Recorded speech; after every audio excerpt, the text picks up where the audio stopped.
Hello, it's Jackie Carr here again. We're still talking about the prayer filled life. We're doing part 3. How it is so important to stay in fellowship and communication with God because your life depends on it. How the Bible tells us to be watchful in prayer. You have to be alert and awake, and you have to be alert because you have an enemy.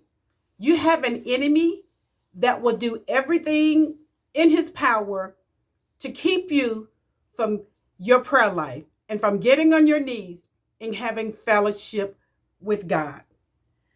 And it says, watch and pray, and watch with thanksgiving. I remember years ago how the old saints, when it says watch and pray, they would literally open their eyes and watch and pray because you need to be aware of what's around you. We have an enemy that will do everything to distract us. He don't care about you going to the movies, having fun, enjoying your life. But one thing he does not want you to do is pray. Because, believer, prayer is one of the greatest weapons that you have.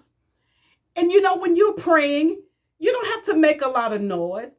I can be watching you. You're watching me. And I'm praying.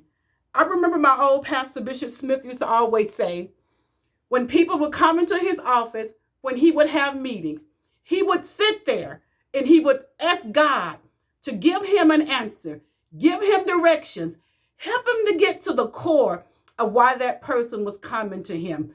You got a powerful weapon in your hands. You are loaded. You are dangerous. But are you really using what you have? Do you know that I can send a prayer to Africa now and it will be answered? You are a powerful believer, a powerhouse for the things of God. And another thing you have to understand, the enemy, while you're sleeping, he has already devised a plan to destroy you. But if you would get into your prayer closet, stay connected to God, do the things of God, be motivated by the love of God. Do you know the Bible talks about the prayers that Jesus prayed? There are times that he prayed all night long. Now let me ask you, how much time have you spent in prayer today?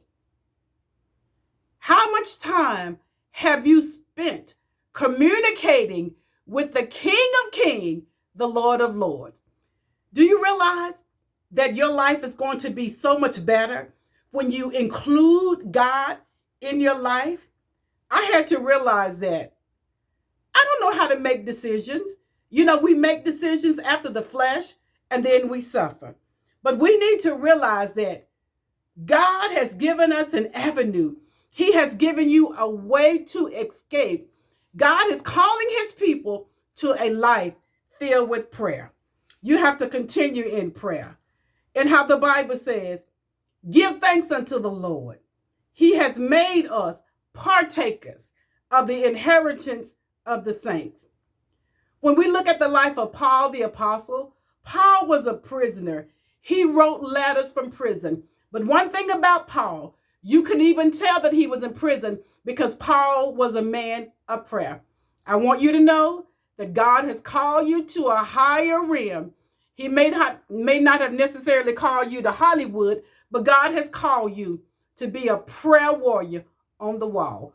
Will you be a part of this great army? God bless you. Have a great evening.